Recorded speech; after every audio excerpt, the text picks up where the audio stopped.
Bien, entonces, siguiendo un poquito con el repaso, vamos a repasar Rsync, que sería la herramienta más básica para hacer backups o copias, sincronizar carpetas entre servidores, ¿sí? Entonces, básicamente, más que para hacer backups, ¿sí? Es una herramienta para eso, para sincronizar archivos. Solamente va a transferir o copiar las diferencias, ¿no? O sea, si un archivo no se modificó, no lo va a tocar. Es bastante eficiente en temas de ancho de banda y de tiempo que tarda en copiar. Imagínense que ustedes quieren refrescar, ¿sí? Algo que no copiaron desde hace un par de días, no hay problema, solamente se van a copiar las diferencias, ¿sí? No todo desde el principio. Además, permite en esa transferencia, si se hace a través de la red, compresión y encripción, o sea que les ahorra ancho de banda y puede ir de manera segura. Y es una herramienta que prácticamente en cualquier Linux, cualquier sistema Unix va a estar y funciona de la misma manera, ¿sí? Eh, ¿Cómo funciona? Bueno, el comando es rsync, después van las opciones y el directorio de origen y el directorio de destino, ¿no? O sea, desde dónde quieren copiar hacia dónde. O sea, entonces, podrían también hacer con archivos, ¿no? Pero normalmente vamos a hacer backups de directorios o sincronización de directorios entre servidores con origen y destino. Y por defecto, pues les decía que encripta, ¿no? Porque usa SSH, o sea, cuando se va a copiar sobre la red, porque yo puedo hacer un rsync a algo local, ahí no va a usar SSH, pero si se va a copiar sobre la red, usa SSH con una sintaxis parecida, ¿sí? Entonces, si ustedes quieren hacer una sincronización en un disco, por ejemplo, que ya tienen montado en la máquina, nada. Ahí simplemente ponen rsync, ¿no? Las opciones, y el directorio de origen y el de destino que está en la misma máquina. Si no está en la misma máquina, va con esta sintaxis, ¿sí? Usuario @ servidor, igual que SSH, y después toda la ruta hasta donde se va a copiar en la otra máquina, ¿sí? Es muy simple, ¿sí? La primera vez por ahí le erran en esta parte, pero una vez que ya probaron y se dieron cuenta, ya van a ver. Lo bueno que tiene acá, bueno, acá con estas opciones no comprime, pero acá ustedes pueden comprimir y además sepan que si lo hacen, por ejemplo, en una máquina que está remota en Internet, va a ir encriptado, ¿sí? No es que se está copiando el texto así como un FTP en texto plano.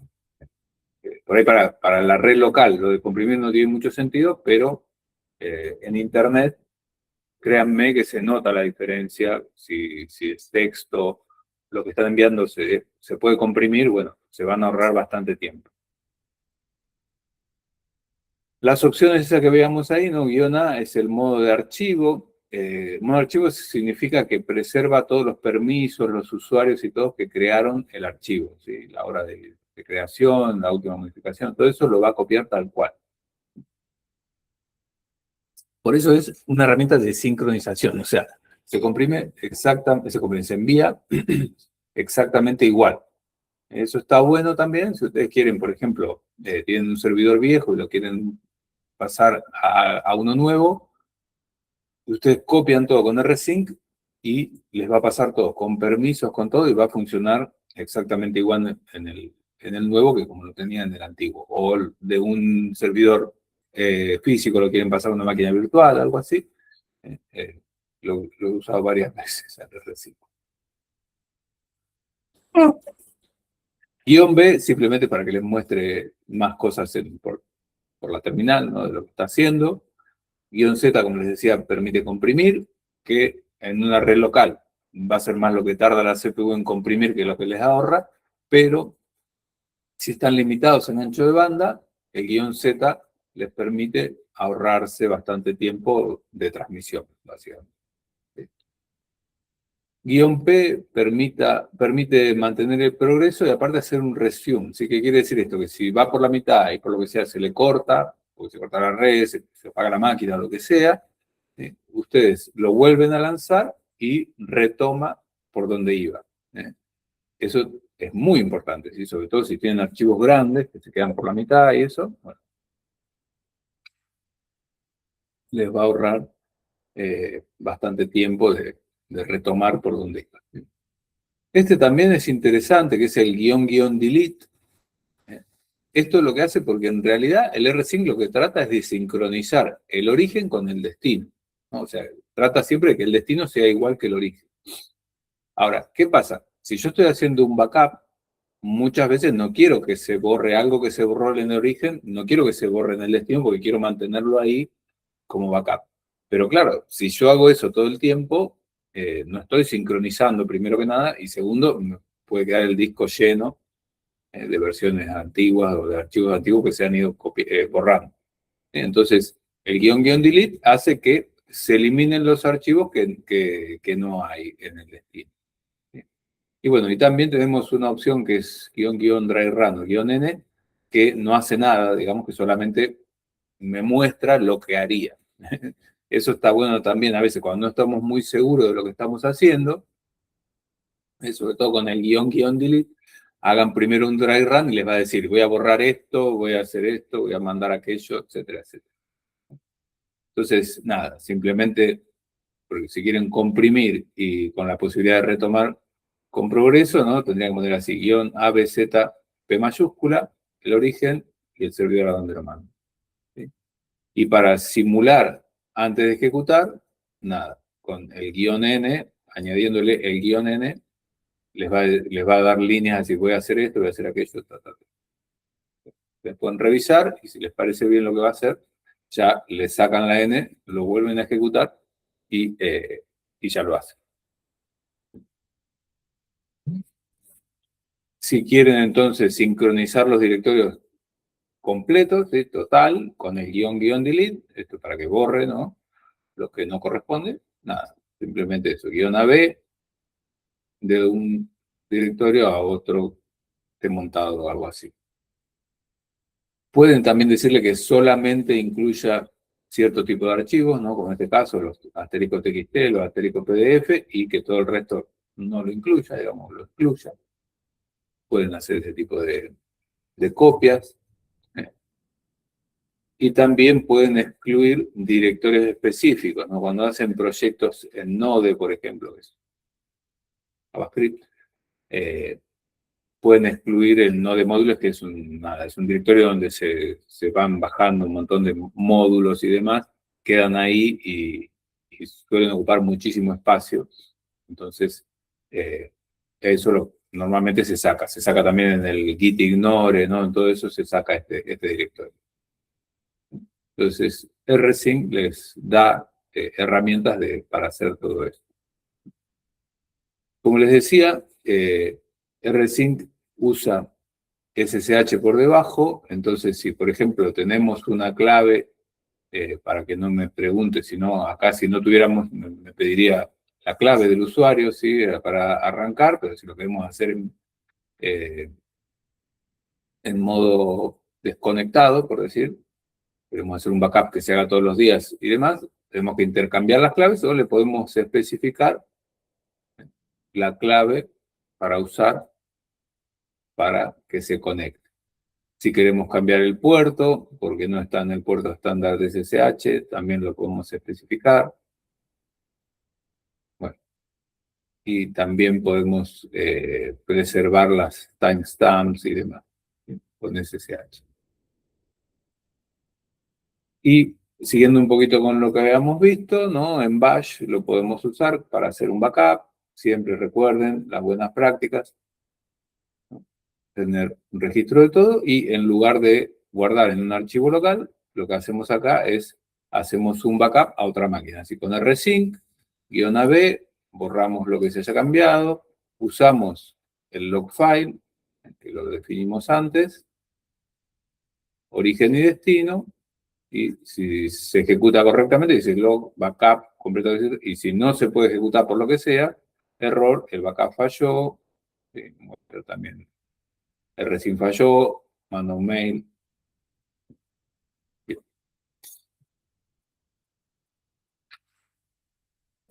Bien, entonces así quedaría un script de backup básico con rsync. Yo creo que mi máquina lo tengo así y después esto lo pongo con un sistema de timer para que se haga cada tanto y ya está. Bueno, si quieren hacer una sincronización incremental, ¿sí? Tengan en cuenta que de usar a veces enlaces duros son hard links, ¿no? Para que si voy a hacer un backup,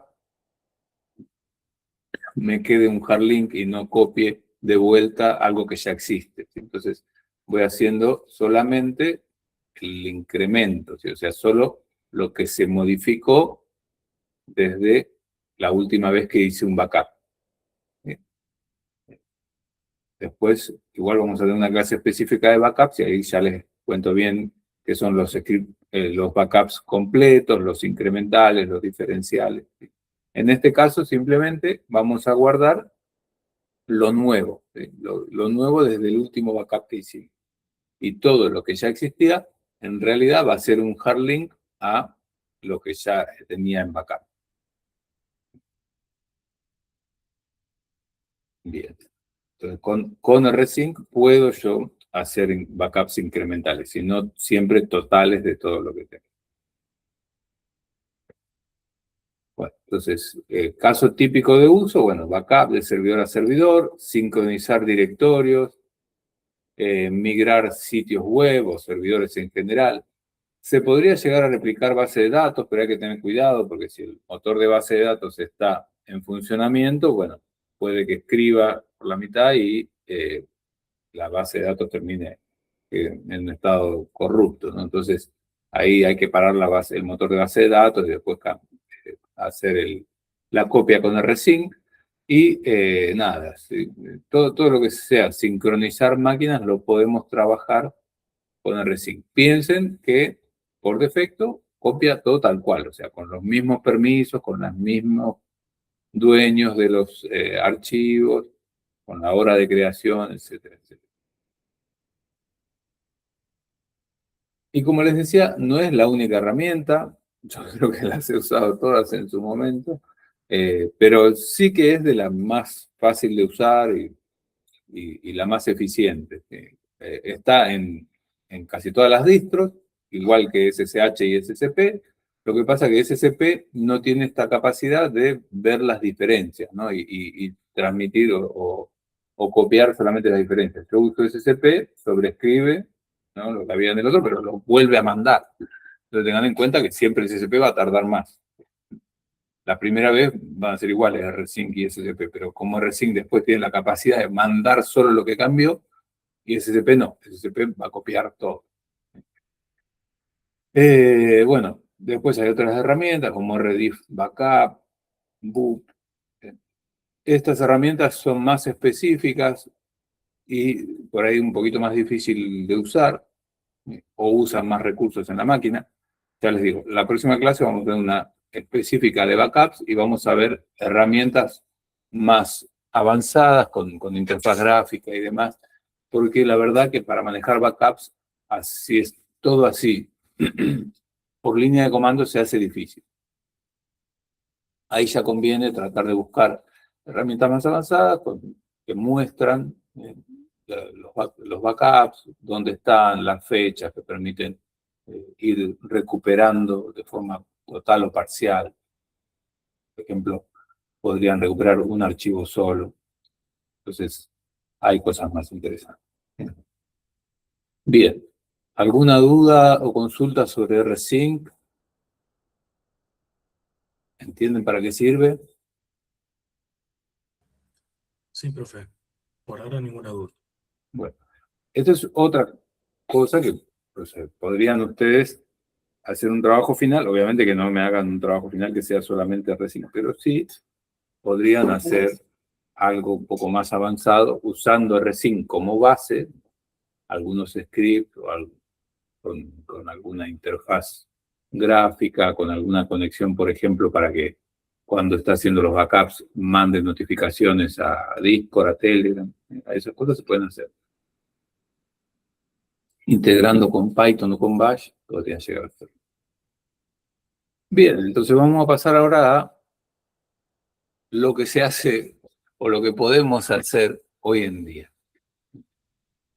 El primer punto, que ya les digo, yo en N8N ya hace 2 o 3 años que lo explico, es una herramienta muy interesante, que lleva ya como 6 o 7 años en el mercado, y que permite automatizar en lugar de así con líneas de código, con cajitas, básicamente. Yo voy poniendo cajitas, nodos, y a cada nodo le pongo una tarea. Entonces, no tiene nada que ver con la IA, pero van a ver que se puede integrar con la IA. Entonces, N8N, que creo que dicen algo así como Nation, en inglés 8, ¿no? Nation, no sé cómo lo pronuncian. Es una plataforma de automatización, es de código abierto. Ellos, los que lo hacen, también te lo ofrecen como servicio, ¿no? O sea, lo tienen instalado en su servidor y se puede usar ahí, pero te lo podés descargar y lo podés usar en local también. Y lo que va a hacer son, en lugar de hacer scripts, se pueden hacer flujos de trabajo visuales, ¿no? O sea, son nodos que cada nodo hace algo y yo lo voy conectando con el nodo siguiente, ¿sí? Tengo también nodos de decisión, como si fuesen if. Bueno, ahora les muestro algún ejemplo, pero como para que tengan una idea es eso, ¿no? Es lo mismo que el scripting, pero de manera gráfica. Tiene un montón de integraciones y de APIs desarrolladas, que serían como las bibliotecas de Python, y que se pueden conectar a bases de datos y también a motores de inteligencia artificial. Y lo podemos ejecutar, ya le digo, on-premise o en la nube. Históricamente se creó ahí en 2019, por eso les decía, hace como 6 o 7 años ya que está dando vueltas.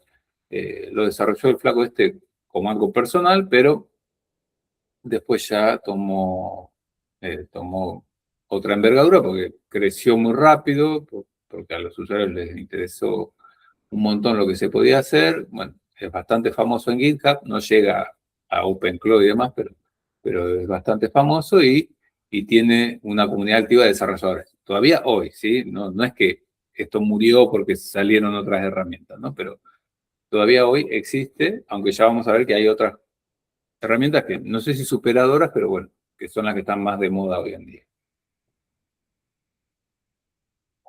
Entonces, básicamente en N8N nosotros vamos a hacer workflows, se llaman así en inglés, ¿no? Que son flujos de tarea o flujos de trabajo que se van a ejecutar de forma automatizada. Yo puedo poner en realidad para que se ejecute una sola vez el workflow y se ejecuta, o que se ejecute de manera manual, ¿no? Pero típicamente se les pone para que estén automatizados, ya sea cada X tiempo, como un cron, o cada vez que alguien deja un archivo en algún lugar o algo así.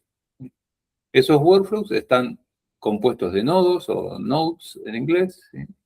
Son los bloques que son los que van a hacer las cuestiones específicas, los triggers que son los que lanzan los workflows, que le decía, puede ser un cron, puede ser que se modificó algo, y después vamos a conectar entre sí los nodos. Entonces, típicamente los workflows son así, ¿no? Un trigger, un nodo, otro nodo, y bueno, y va a haber un nodo final. Bien. Entonces, dicho así, es bastante pobre. Entonces, vemos, ¿no? N8N.io. Ustedes van acá, ven que empiece gratis porque lo ofrecen ellos como servicio. Y así son los workflows, los flujos de trabajo. Ven, acá dice, cuando alguien crea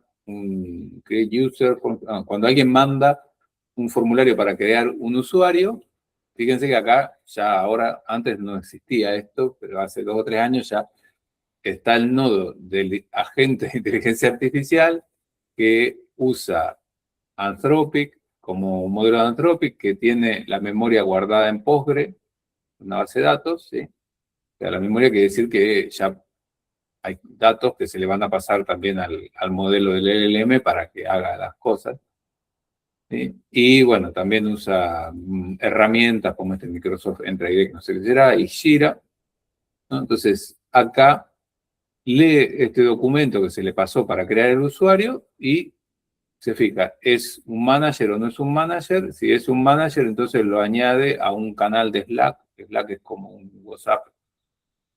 Y si no, actualiza el perfil del usuario. Fíjense por ahí, el de DevOps es el más interesante. Estos son ejemplos que tienen ellos así en la primera página, ¿no? Fíjense acá con un webhook, o sea, cuando alguien consume, ¿no?, de acá, se lo pasan también en la inteligencia artificial. Ya les digo. Tiene también un conector para Gemini, que es la de Google, la inteligencia artificial de Google. Estas son las tools que usa. Este no tiene la memoria, por ejemplo, conectada. La cuestión es que acá, nada, esto va a analizar el lenguaje natural, dice acá, a llamadas de API. Hay un parser acá que, bueno, no sé qué hará. Ven, y acá hay un switch que dependiendo de si está pidiendo un get, un post, un delete. Pero no solamente sirve para informática, o sea, ustedes esto lo pueden integrar en cualquier parte del negocio, digamos, ¿no? Entonces, para ventas, ¿no? Obtiene las reviews, le aplica la media acá, qué sé yo, un algoritmo acá, genera una, pues esto de ser para ventas debe ser los clientes, una lista de clientes o algo así, y lo pasa a un agente también de IA que usa OpenAI y termina armando un Google Sheet, ¿sí?, que será, no sé, la lista de clientes de ventas o algo. Y también hay un video para que lo vean. Esto es como para que ustedes tengan una idea. Acá pueden integrar un montón de cuestiones, ¿sí? Y lo más interesante de los últimos 2 o 3 años es esto, que pueden poner un nodo de IA y pedirles que hagan cosas más desarrolladas. Pero pueden recibir correos, enviar correos, consumir de una API, un montón de cosas que se pueden hacer con N8N. Entonces, si ustedes quisieran hacer un backup acá, también, ¿sí?, podrían poner, ¿no?, un nodo de cron que todos los días, a las 2 de la mañana, ¿sí?, haga esto, tener tal cosa, lo escriban tal otro. Todo eso se puede poner acá y lo bueno que tiene es que se hace de forma gráfica. Entonces, ejemplo, ¿no? Pues, si quieren automatizar un reporte de informes, ¿no?, cada lunes a las 9 de la mañana, o sea, eso se puede poner un trigger así tipo cron, que consulte una base de datos, genera un PDF y lo envía en el email. Todos esos son nodos que se pueden, algunos ya vienen hechos y otros se pueden descargar de bibliotecas de nodos que hay, ¿sí? Que hubo en su momento también algún tema, porque, bueno, había, en las bibliotecas de nodos había algunos que que eran un poco maliciosos, digamos. Pero bueno, ese riesgo lo tenemos con todas las bibliotecas, ¿sí? Los nodos principales que tenemos, como les decía, son nodos para consultar APIs, por ejemplo, que hacen un HTTP request, nodos de base de datos que podemos guardar o leer de MySQL, de Postgre, de Mongo, bueno, hay para casi todas las tecnologías. Podemos enviar y recibir emails. Podemos conectarnos con mensajería, ¿no?, con Slack, con Discord. Podemos conectarnos con GitHub, con GitLab o con repositorios de Git. Y también con los servicios en la nube, ¿no? Entonces, la verdad que se pueden hacer cosas muy, muy interesantes. Un alumno, un año hizo todo un sistema que él mandaba un mensaje no me acuerdo si era por Discord o por Telegram, y entonces le pedía que arrancara el backup, la máquina hacía el backup y le respondía cuando estaba listo. Creo que primero le preguntaba qué directorio quería hacer el backup. Esos nodos se pueden combinar como para hacer flujos de tareas interesantes. Bien, cuando ustedes ejecutan los workflows en esa misma interfaz gráfica como se veía ahí, ¿sí?, les va a decir, ¿no?, está activo, está en ejecución en ese momento, el workflow, y nada, va a estar o esperando que se cumpla alguna condición para lanzarse o esperando que sea la hora para lanzarse. Si está inactivo, no se va a ejecutar. Y también tienen la opción de trigger manual, o sea que se ejecuta cuando ustedes lo quieran ejecutar. ¿Sí? Imagínense que ustedes tienen un flujo de tareas de tareas que es limpiar el disco. ¿Sí? En lugar de estar mirando todo el tiempo cuánto disco queda, nada, lo van y lo ejecutan a mano cuando ven que se está llenando. ¿Sí? Tiene un modo debug que les va dando más detalles. Normalmente cuando uno está armando estos flujos de tareas, y lo pone en ese modo y entonces le va dando más feedback de lo que está pasando.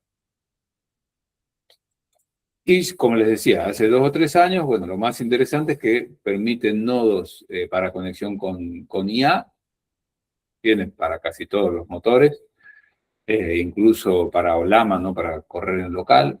También tiene para embeddings, ¿no? Que procesa los documentos. Los embeddings busca o genera, digamos, vectores con el contenido de los documentos a través de IA. ¿Qué más? Y bueno, el memory que les permite mantener un contexto. Vieron que ahí tenía un memory que iba a una base de datos pobre, que bueno, está optimizada para eso, para memoria. Y esto eso que veíamos ahí en modo gráfico se puede exportar a formato JSON y se puede volver a importar también, ¿no? Entonces el nodo se vería con estas posibilidades, ¿no? Agente IA, parámetros, bueno, el modelo que usa, el prompt que se le va a pasar a la agente IA y los datos que se le van a pasar, ¿sí? Por eso yo puedo leer los datos de algún lado y pasárselos, por ejemplo, al modelo de IA para que los analice y va a mandar una respuesta. Obviamente los nodos tienen más datos que solamente esto. Pero acá yo creo que ahora esto me va a dar una respuesta que tengo que hacerla disponible para el nodo siguiente. ¿Sí? Por ejemplo, mandarlo por email. Entonces yo podría tener un trigger que me llegue, por ejemplo, de una alerta de Prometheus o de Grafana, que son, ¿se acuerdan que vimos en otras herramientas? Cuando llega esa alerta, en lugar de mandar directamente la alerta, la podemos filtrar con N8N. Se la mandamos a N8N, obtiene los detalles de la alerta, manda a un LLM en local, por ejemplo, el análisis de la alerta, y si detecta que es crítica, entonces puede crear automáticamente un ticket en una herramienta open source de ticketing. ¿Sí? No sé si saben lo que es el ticketing, pero bueno, es en lugar de mandar un mail a alguien para que haga algo, hay sistemas donde yo puedo registrar todas las incidencias, ¿sí? O las llamadas de usuarios que tienen rota la máquina o algo. Bueno, y entonces eso se registra ahí y en lugar de yo hacer las cosas como yo quiero, lo que se hace es todo el equipo lo ve, lo puede tomar la incidencia, trabajar sobre eso y va registrando en el propio sistema los pasos que va dando para resolver. Entonces, se crea la incidencia en el sistema de ticketing y después notificar en alguna herramienta en algún sistema de mensajería, ¿no? Acá yo les puse todos open source, como para que ustedes vean que se puede hacer sin necesidad de pagar licencias. Notificar, por ejemplo, en Mattermost al equipo. ¿Sí? Mattermost es como un Slack, como un Discord, que se puede correr en local. Un servidor de mensajería. Y también lo bueno que tiene N8N es que se puede correr directamente en un contenedor, se puede instalar nativo en la máquina con NPM, y también, bueno, hay un Docker Compose si quieren hacer algo más complejo. Pero si quieren verlo rápido, yo lo puedo lanzar en mi máquina. Ahí ya se ejecutó, yo ya lo había descargado para no estar esperando. En el 5678 es donde normalmente está ejecutando el sitio local. 5678. La primera tarda un ratito, ¿ven? Bueno, y arranca ya directamente el servidor, ¿sí? Ni se... no quiero security update. ¿Ven? Entonces ya lo arranca. No sé, esto de acuerdo a lo que yo ponga acá, me va a dar unas cosas u otras. No importa. Les da una licencia, si quieren, para tener soporte. ¿Ven? Entonces acá, esto está vacío, pero hay bibliotecas con workflows ya armados que ustedes pueden importar.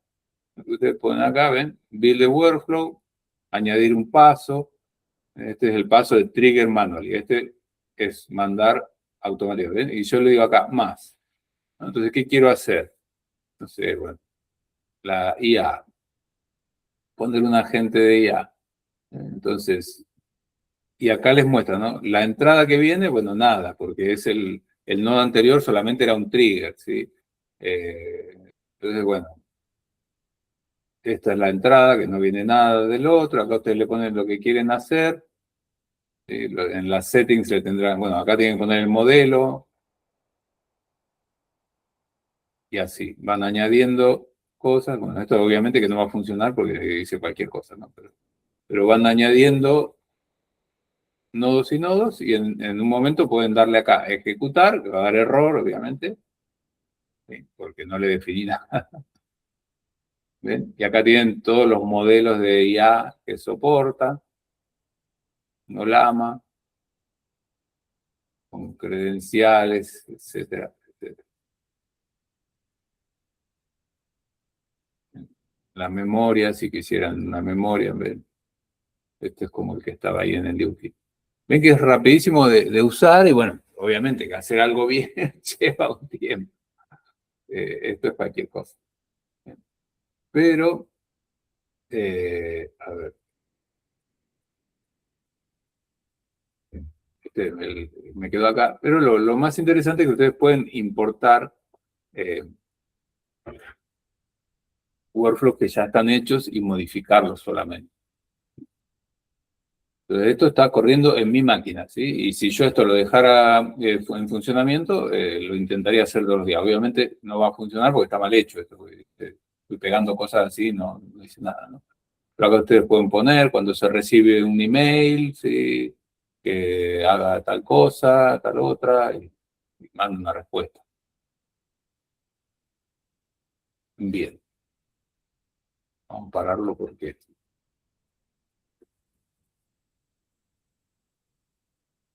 me va a ocupar espacio para nada. ¿Consume muchos recursos, profe?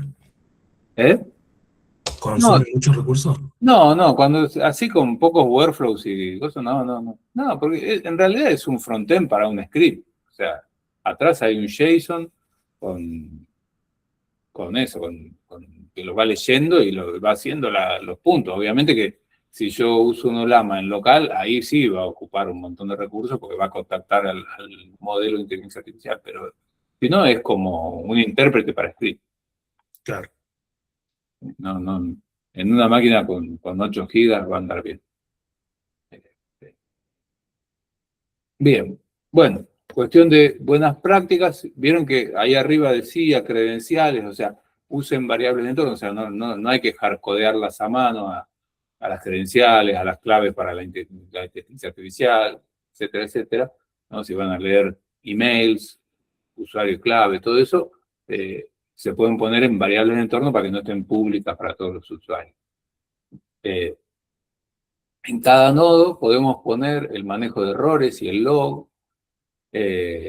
Los workflows se pueden documentar con notas. Ahí no sé si vieron, cuando yo abría, abajo tenía una opción de poner qué hacía ese nodo y cómo estaba configurado. Cuando yo voy haciendo los workflows, los puedo exportar a JSON y ir guardando versiones, ¿sí? Como con Git. En realidad, ahí en la propia interfaz de N8N no hay una opción de versionado. Eso es algo que por ahí les faltaría, pero yo los puedo exportar y los puedo ir guardando y después los puedo importar, obviamente.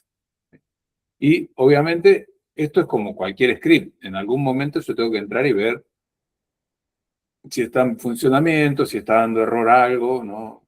Típicamente con la IA da error de que se come todos los créditos. A mí me ha pasado. Entonces ahí tienen que tener cuidado. ¿Sí? ¿Ya conocían N8N? ¿Lo habían visto alguna vez? Creo que lo vimos con el profe Fabián en alguna otra materia, no recuerdo cuál. Ah, bueno, sí, puede ser que les comentara. Bueno, entonces, esto es como, ahí vieron, ¿no? 2019 fue como una revolución en su momento y la gente estaba muy entusiasmada. Y bueno, cuando incluyeron el tema de IA fue también bastante boom, hace 3 años, yo creo, sí, yo creo que era el 23, por ahí. Que fue cuando salió ChatGPT el primero. En scripting, capaz que yo se lo presenté en scripting también. Puede ser, me olvido. Me repito.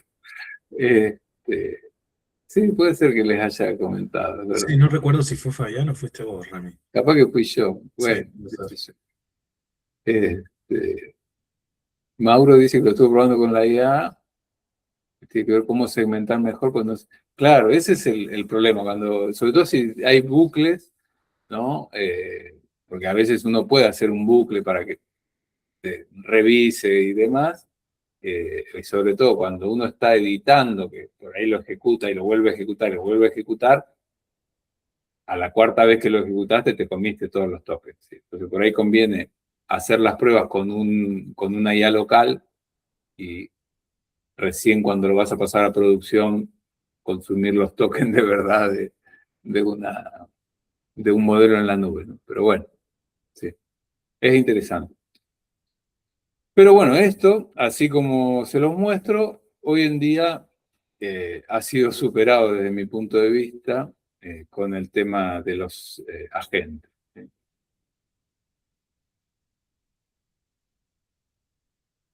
Sí, no, mi GPU tampoco, pero en Olama, en local, con modelos chiquitos y en CPU contesta, ¿no? A veces contesta cualquier cosa, pero bueno, para hacer las pruebas está bueno. Después cuando lo mandás a la nube a cualquier otro modelo, te va a dar muchísimas mejores respuestas, seguro. Pero bueno, como les decía, eso requiere, ¿no? Desde nuestro punto de trabajo, hacer los nodos, ir poniendo todo, cada paso, y explicarle todo como para que después lo ejecute N8N. Es como scripting, nada más que en forma visual. Pero últimamente está muy en boga el tema de los agentes de IA, ¿sí? ¿Qué son los agentes de IA? Son, en principio, sistemas que usan inteligencia artificial para eso, ¿no? Para hacer flujos de tarea y ejecutarlas de forma autónoma. Pueden planificar, razonar e incluso tomar acción. O sea, yo le podría decir, haceme un backup de la base de datos todos los días a las 2 de la mañana. Y, en principio, el agente se busca la vida, ¿no? Para hacerlo, ¿sí? Como mucho te puede preguntar, ¿no? ¿De qué base de datos? ¿Dónde está? ¿En qué servidor?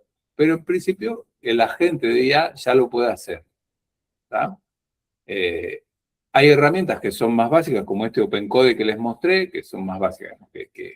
Que esa no tendría la posibilidad de hacer un cron, ¿no? Eso lo tengo que decir cada vez que es lo que quiero que haga.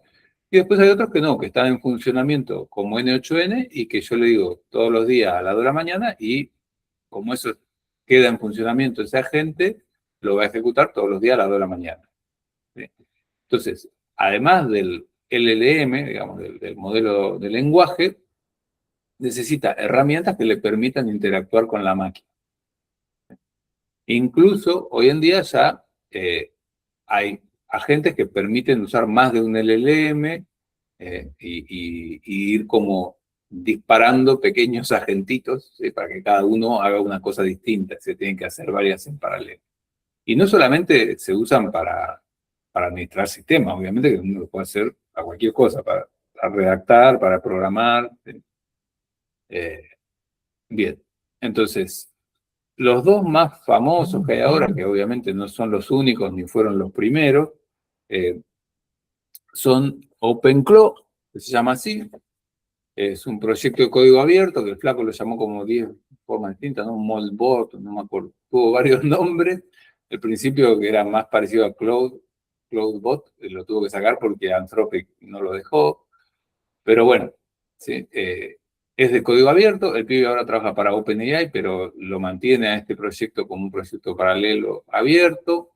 Está hecho en Python, así que es bastante pesado. Es medio lento y pesado para correr, ¿no? No es una maravilla, pero esto no tiene el LLM, digamos. Esto es solamente el que consulta el LLM y el que coordina las tareas. Está enfocado en automatizar tareas de sistema, o sea, en la máquina, pero como les decía, puede hacer cualquier cosa. Yo le digo, contestá el email de tal lugar y lo contesta. Soporta un montón de modelos de IA y se puede extender con un montón de herramientas, ¿sí? Para leer mails, mandar mails, leer archivos, crear. Bueno, yo lo he visto incluso manejando un navegador, ¿sí? Así que bueno, se pueden hacer un montón de cosas. Entonces, con OpenClaw existe una CLI, ¿no? Una interfaz de línea de comando, pero si no, normalmente se va a integrar con APIs y con servicios externos y también con cualquier servicio de mensajería, casi cualquiera, ¿no? Telegram, WhatsApp, Discord, con todos puede conectarse la gente y puede trabajar. Soporta también más de, yo creo que la última vez que los vi, como 30, 40 proveedores de inteligencia artificial, además de Olama en local y cualquiera que soporte la interfaz tipo OpenAI.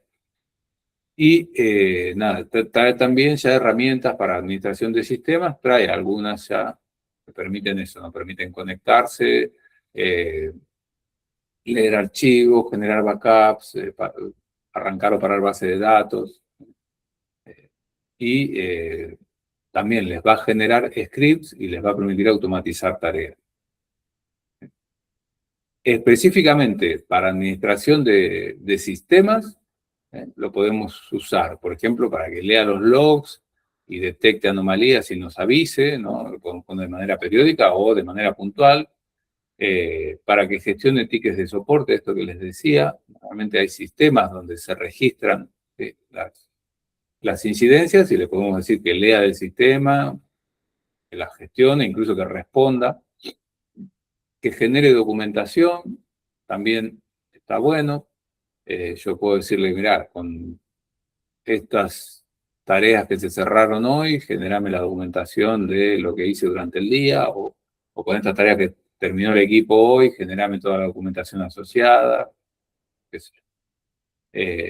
Automatizar respuestas, monitorear de forma proactiva, quiere decir, yo podría mandar, por ejemplo, podría decirle que si le llega una alarma de disco lleno, vea que puede vaciar. Y realmente lo puede llegar a hacer, ¿no? Hace un par de semanas, ¿no? Alguien decía que se había mandado una macana a uno de estos agentes automáticos porque había visto que la base de datos tenía un error y entonces la borró y como en el backup no sé qué había, también había un error o algo, borró también el backup, borró todo, o sea, perdió todo, ¿no? Entonces hay que tener cuidado porque primero los LLMs no son infalibles, ¿sí? Y segundo que, bueno, a veces le pedimos cosas que no se pueden hacer y bueno, o que no se deben hacer, digamos, y ellos lo van a hacer, no tienen ese conocimiento. Bueno, sí tienen el conocimiento, pero si nosotros se lo pedimos, lo van a hacer, ¿no? Entonces, hay que usarlos con cuidado y normalmente se usan se llama un sandbox, ¿no? En una caja de arena, digamos, para que jueguen ahí adentro, ¿no? Y que no toquen las cosas importantes, ¿sí? O sea, ¿qué quiere decir eso? Que obviamente que podemos hacer que lean del Prometheus las alarmas y que hagan cosas básicas o que, ¿no? Para ciertas cosas que nos consulten a nosotros o nos avisen a nosotros, ¿sí? Normalmente, si estás, si no tocaste nada, ellos mismos vienen ya configurados, las tools vienen configuradas para que no hagan nada que pueda ser dañino para el sistema, ¿no? Normalmente preguntan, ¿sí? Pero si preguntan y uno le dice que sí, y bueno, y lo que le permitió hacer estaba mal, lo va a hacer mal. Entonces, OpenClaw es uno, nada.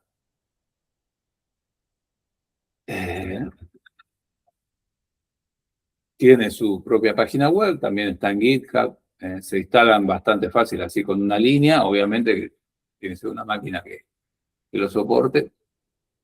Está para macOS y Linux, también viene para Windows, ¿no?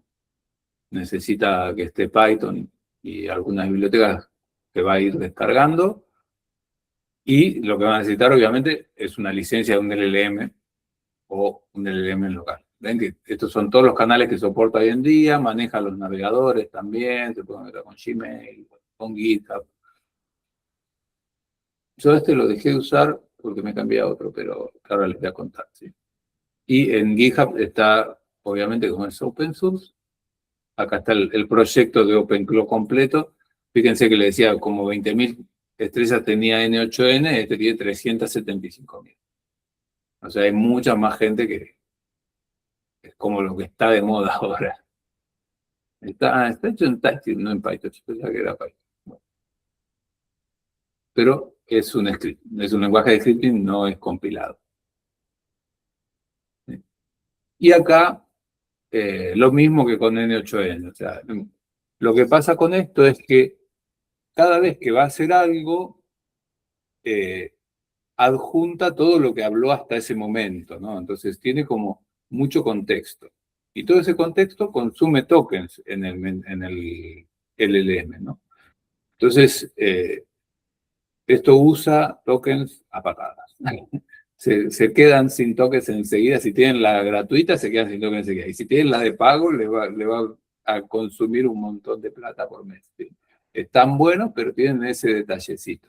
Si usan en local, en principio no, pero mi experiencia en el uso local es que, claro, para poner un contexto muy grande es difícil, hay que tener mucha RAM, ¿no? Entonces es como que se empiezan a olvidar.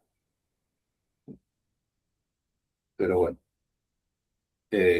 La configuración inicial es bastante fácil y después se puede autoconfigurar. O sea, uno le puede decir, ¿te podés conectar a tal lado? Dice, no, no me puedo conectar, pero espera, me bajo esta herramienta. Y se la baja y ya después de ahí se conecta. Eso, la verdad que es bastante impresionante. Bien, entonces ese es OpenClaw. El que yo estoy usando últimamente se llama Hermes, es Hermes Agent, así, y lo hace una empresa que se llama Node Research. Pero también es open source, es gratis, ellos también hacen LLMs y te venden una suscripción si querés. Pero bueno, se puede descargar y usar o se puede correr adentro de un contenedor. Es parecido al otro, tiene un diseño un poquito diferente, pero es muy parecido a OpenClaw. Soporta también un montón de tools. Creo que se las puede intercambiar porque estas tools están escritas en archivos MD, o sea, las tools no son nada compilado ni nada muy raro. Es más configurable, yo creo, Hermes que OpenClaw, y bueno, también tiene una comunidad activa de desarrollo. También tiene un sistema de memoria persistente, puede hacer un chain of thought, que es una cadena de pensamiento, ¿no? Tiene las herramientas integradas, una planificación jerárquica y va razonando paso a paso. Es equivalente, eso no es exactamente igual, pero es equivalente a OpenClaw. Como casos de uso, bueno, al final terminan siendo lo mismo. ¿Sí? Podemos analizar incidentes complejos, planificar migraciones, hacer documentación, hacer troubleshooting y gestionar configuración. Bueno, yo en particular, lo más complejo que hice, creo, es este tema que les mostraba en GitHub. Yo acá le dije que mire todos los días a las 2 de la mañana si hay, se llaman issues, ¿ven? Entonces, si yo pongo acá un issue, él lo mira, este issue ya lo resolvió. No sé por qué se olvidó de cerrar, pero ya lo resolvió. Entonces, mira si hay un issue abierto, y si hay un issue abierto, lo trata de resolver.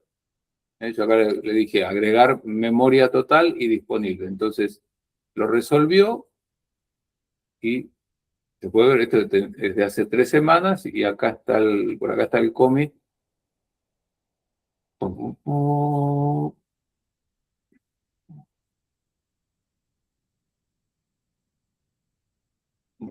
Acá, añadió la memoria, la información de la memoria a la página del servidor. ¿Sí? Entonces, yo simplemente lo puse para eso, para que se fijara en este repo y cuando había un issue, abrieron una branch, que de hecho hizo una branch, ¿no? Y hizo todas estas modificaciones, y cuando terminó, me avisó con un pull request, se llama así. Esto es cuando ya está listo, ven que hay 3 cerrados, porque uno fue bueno, hizo más, y este fue el de cuando añadió la memoria. Y cuando termina de hacer algo, me avisa, me dicen que rama está, que es esta branch, que se llama Add Memory Feature. Y si a mí me parece que está bien, lo acepto. Pero esa parte es manual. Ven que acá también hay agentes propios de GitHub, si yo quisiera usar, ellos también me pueden hacer acá agentes. Pero este yo lo hice con el mío.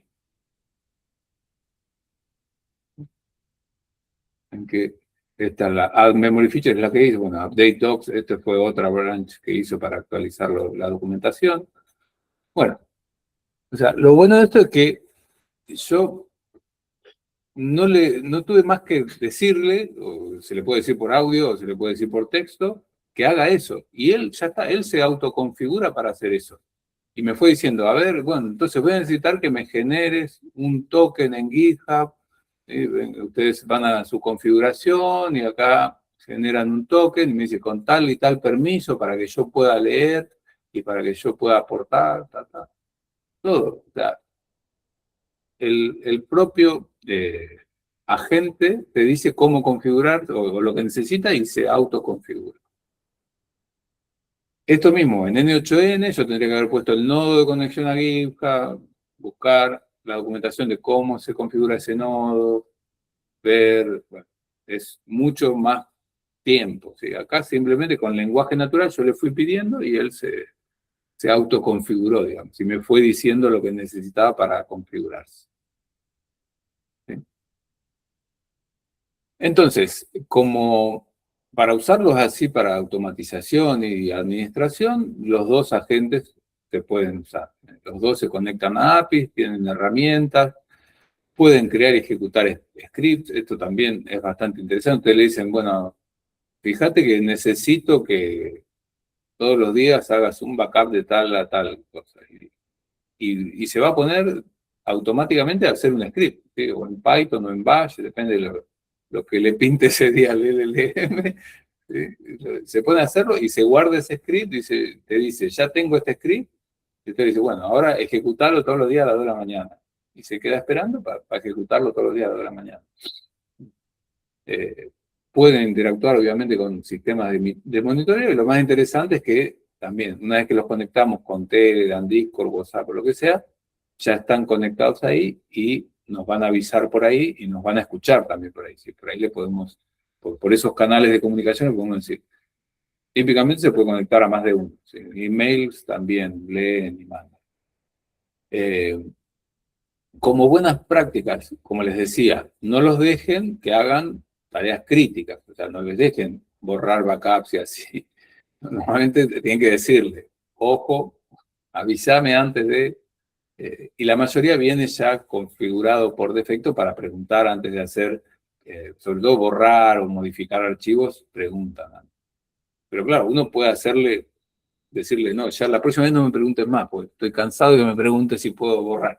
Y bueno, eso es un problema, digamos, porque la próxima vez no nos va a preguntar y puede borrar cualquier cosa.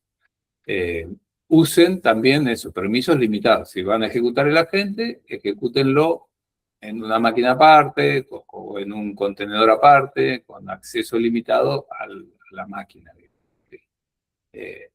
Háganlo que vaya dejando un login detallado, limiten la ejecución, sobre todo el tema de tokens, como decía ahí Mauro, que le pasaba con el 8N, también, estos son de consumir un montón. Entonces usted puede decir, bueno, anda, después de cada ejecución, informame cuántos tokens fuiste usando, cosas así.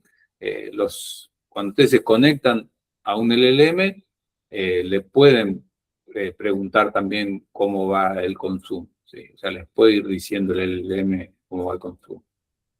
Y como esto cambia, prácticamente sacan una versión diaria, y no es chiste, o sea, casi todos los días sale una versión nueva, manténganlos actualizados. O sea, no es cuestión de instalarlo hoy y dejarlo un mes así tal cual, no solamente porque va a haber mejores funcionalidades y demás, sino porque tienen problemas de seguridad. O sea, estas tools que yo les digo que se bajan y se arman automáticamente, pueden traer cosas adentro que no son muy recomendables. Entonces, manténganlos actualizados. Bueno, dudas, comentarios, ¿han trabajado con estas cosas? ¿Han usado algo?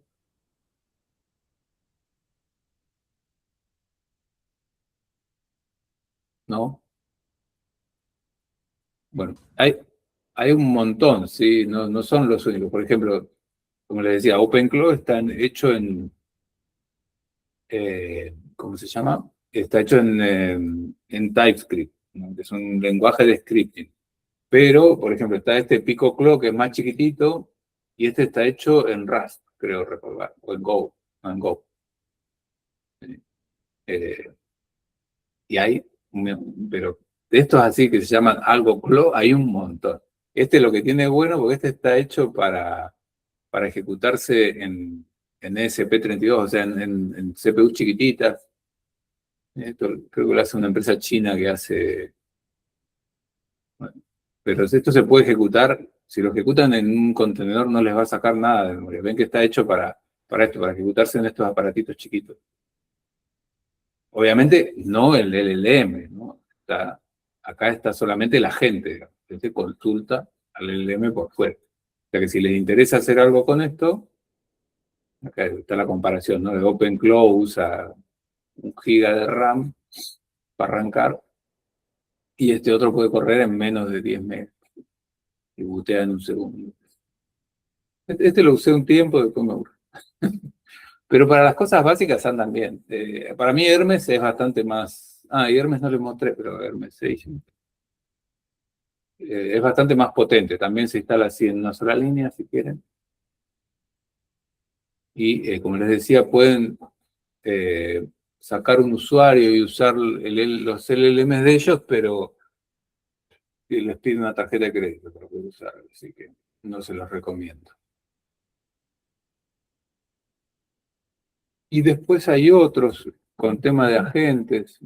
Por ejemplo, CrewAI. Esto no es exactamente lo mismo, pero son para eso también, ¿sí? Son para ser agentes. Lo que pasa es que es como que tiene otra interfaz y bueno, cada uno va generando el agente y le va pasando las tareas en más manual. ¿Sí? Los otros están más pensados para que uno pueda hablar en lenguaje natural y les vayan haciendo las cosas. Esto también está como novedad y como cosa interesante para hacer un trabajo final. Me parece muy interesante también. ¿Sí? Bien, entonces, a modo de cierre, ¿no? Vimos cron, bueno, repasamos cron, System de Timers, Python, Bash, rsync, y después les dije de N8N y de los agentes de IA. Para mí, realmente, si se van a poner a hacer algo, o sea, N8N, lo siento, pero está casi de salida, digamos, ¿sí? No es que no sirva más, pero hay opciones superadoras, me parece. ¿Sí? N8N tiene lo de que los pasos uno los puede controlar, ve los nodos, es más determinista, digamos, ¿no? Entonces, si yo le pongo y no involucro a la IA en el medio, ¿sí? Puedo decir, va a ser siempre esto, esto y esto. ¿Sí? En un agente, bueno, puede pasar que la gente vaya tomando decisiones sin consultarnos y pasen cosas raras, digamos. ¿Sí? Pero bueno, se puede hacer como trabajo final, pueden buscar en 8N o pueden algo más nuevo con los agentes de IA. Y no se queden en esos dos que les dije yo, ustedes investiguen. ¿Sí? Como conclusión, bueno, saben que la automatización no es solamente por vagancia, ¿no? Sino que es porque, bueno, poder hacer algo que cada vez que se reproduzca ¿sí? Es igual, bueno, reduce errores, ¿no? Una vez que yo ya tengo el script bien armado y lo tengo automatizado, bueno, eso en teoría se va a estar ejecutando y siempre el resultado va a ser el mismo, ¿sí? Si vamos combinando, ¿no?, cron con systemd y a eso también le damos una vuelta usando la IA, vamos a poder hacer soluciones bastante interesantes y ganar en eficiencia. Hoy en día, la IA está por todos lados, aunque más no sea para pedirle que me haga el timer o que me diga los archivos y dónde los tengo que poner para generar un timer de systemd. Y bueno, obviamente hay que practicar para que esto funcione y nos demos cuenta de qué es lo que tenemos que hacer. Y acá, nada, como cierre, ¿no? Tienen de las herramientas más antiguas el MAN, RSync en la página web, bueno, y N8N y yo, todas estas ya las hemos ido viendo, así que no tiene por ahí mucho sentido que volvamos a entrar en todas, ¿sí? Pero cada una tiene su página web donde ustedes pueden analizar y pueden investigar. Y con esto ya estaríamos por hoy. Hay un alumno que se quejó de que yo hablaba durante 3 horas, así que no voy a decir quién fue, pero a veces trabaja como DJ. Tiraste la piedra cuando diste la mano.